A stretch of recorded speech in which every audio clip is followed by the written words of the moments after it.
You want to buy an investment property, but you don't want to make an expensive mistake. We get it.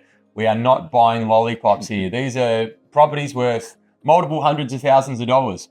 So how do you avoid the most common mistake and make sure that you get property selection right?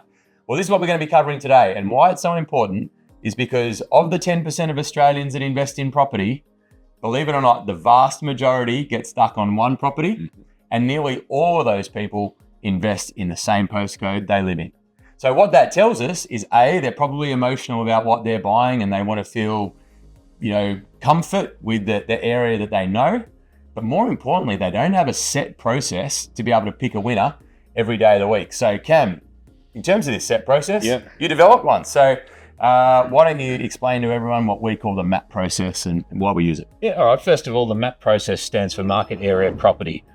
If you hear this process anywhere else, they've stolen it off us. So I just want to be very clear about that. So we developed this about 20 years ago. But the process itself came about when I was in my 20s, was grabbed by the scruff of the neck by an old grey-haired investor. And Steve taught us how to buy investment property and how to cull out investments that weren't good at that point in time. I wanted to take that process and I became really good at business, enabling people with set process to get measured outcomes. Yep. And anyone who worked in any company of any sort knows that process is paramount to any success. Yep. So it blew my mind that people would make the biggest investment choice of their life and wouldn't follow a process of any kind. It was like literally driving a car blindfolded. I was just absolutely gobsmacked. It's absolutely gobsmacked, if you want to edit that out. Absolutely gobsmacked. But so for listening, when we wanted to go and build a portfolio, I didn't want to make any mistakes. Yep. I wanted to get the best investment for me at that point in time out of every single property in Australia.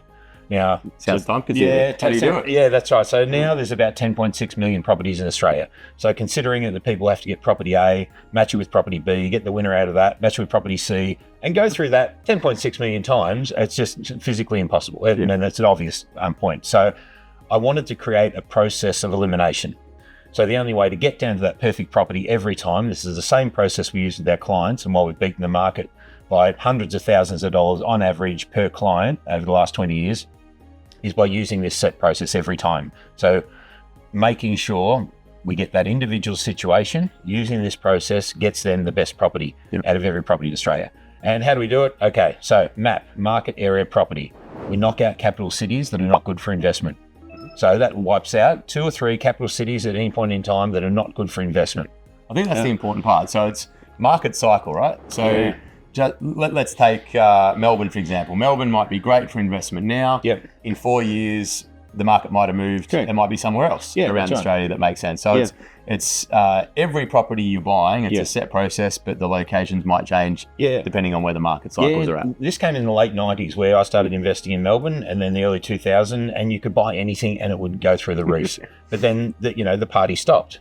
Yeah, the music stopped, and I was thinking, well, where else can I buy? So I went, well, for obvious reasons, Melbourne wasn't good for that point in time. So I looked at Brisbane, and Brisbane cranked, then I moved to Perth. And so I managed to understand and get a set criteria and a checklist that I could use to basically knock out cities at that point in time that weren't good for investment. So I've expanded that now to some major, and I don't like to call them regional cities because I'm a country boy, and one thing that the country's got lots of is land. The one thing that land provides is supply, and supply diminishes growth. So I look for areas that cities that have a minimum of 500,000 jobs across diverse employment. They have an urban growth boundary. An urban growth boundary is a boundary that we've decided our government's put on cities that metro for regional, low, medium to density to high, as far as height restrictions go. Having an urban growth boundary limits supply. So we buy within those, and we look at the areas within those that have limited supply. I also nowadays look at the participation rate. So the participation rate, now this is a process. We've got a team of data scientists and analysts internally that basically spend around 19,000 hours a year going through this process. So it's not a finger in the air. So I'm going through high level of what they go through because 90,000 hours is a bit to go through. But this is sort of some of the big ticket items that they go through. So the participation rate in a specific market or city needs to be above 60%. The participation rate means that there's people participating in employment. So you're not going into, there's a lot of... not retiree Yeah, central. a lot of promotion around specific cities. And I look at the cities and they're all around retirees. Everyone's flooding there to retire. So the market's going well at this point in time, but I can see that within 10 years, you're going to get a few people falling off the perch and you're going to get an oversupply. So there's some method in madness to knock out capital cities that are not good for investment. Once we've got a couple of capital cities that we deem good investments, then we look for the growth corridors within those. So growth corridors comes down to picking the area. So we've knocked out markets, that's the M. A is the area. We're trying to pinpoint aerial growth corridors that have limited to supply, but good infrastructure. So the planned infrastructure we go through with local councils, and we look at all of the budgeted infrastructure that's going through an area. Now, infrastructure is roads, rail, bus, all of your major shopping centres, schools, Facilities, all that stuff. Yeah. Now, what does that bring? That brings people. Now, people equal demand.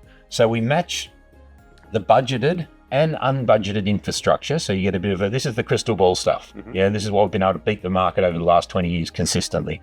So looking for that budgeted and unbudgeted infrastructure and matching that with the amount of available supply that potentially can come to market in land subdivisions within infill areas, or if there's high-rise apartment opportunities, because that can bring supply also. So we make sure we get a limit on supply, and that gets fast growth. Yep.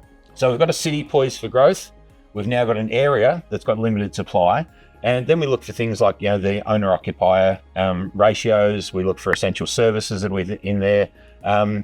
We also draw, we used to do this very simply 20, 25 years ago, which is draw a line from the area we're looking at to the CBD and look for any potential supply lines that could come onto market there. We now do that to all the activity centres within each of the capital cities. An activity centre, which people might be able to associate with, you'll notice areas within capital cities that are now becoming mini city hubs because the government doesn't want everyone travelling to the CBD anymore to work. So they're recreating CBDs around our capital cities. In Melbourne, they call them activity centres. They've got slightly different names in different centres. But basically, we now draw lines to each of the activity centres, look for potential supply because people want to live closer to those activity centres.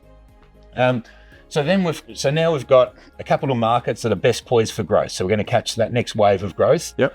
We're now within that market. We've got the best growth corridor, which has got a limit on supply and really strong infrastructure. So it's got long-term population growth coming in there. So supply versus demand. Yep. Go figure. Then we get down to the property. Now most people go and do this first, don't they? They go and pick the property in the local postcode and haven't considered the other X amount of postcodes around the country. So now we've got down to the best city, the best area, and now it gets really nitty gritty. And this is where the team's value comes in, is to get the optimum size and quality property for that area. So making sure that property is not above, and you talk about people often talk about over-capitalizing. Yeah. No one knows how to control it. So we control it by making sure the valuers will value that property at the highest rate compared to that area, comparing it to the other properties in the area. So we look at optimal size and quality, we look at land content ratios, we look at the distance from the single property to the amenities, literally down to the metre, and that's your walk distance, your walk score. We look at low cost to hold, buying below the median. All these things are factors. We obviously go through this with our clients when we're talking through them, explaining to them an educational piece before they purchase and provide the reports on every different property. But the MAP process is a process of elimination that gives you a measured outcome. Yep. You're not putting your finger in the air when it gets to being the biggest investment decision of your life. You don't go and, if you're going to the, get your car service, you go to the mechanic. If you get your hair cut, well, when I used to, I'd go to the hairdresser because I get a better outcome than doing it myself. Right. It amazes me why people go and pick a property and don't use an expert that's got a process that gets them the best outcome. Yep. Yeah. 19,000 hours a year of research. We think we justify our fee. But that's the MAP process in one. And if you hear it, anyone else, they've stolen it from us. There you have it, guys. In detail, the MAP process of property selection that we use here at OpenCorp. Conceptually, might sound pretty simple. There are a lot of layers to it, and clearly it takes thousands of hours each year to make sure we're getting the right results for everyone's individual portfolio. So hope you found that helpful. We'll see you next time.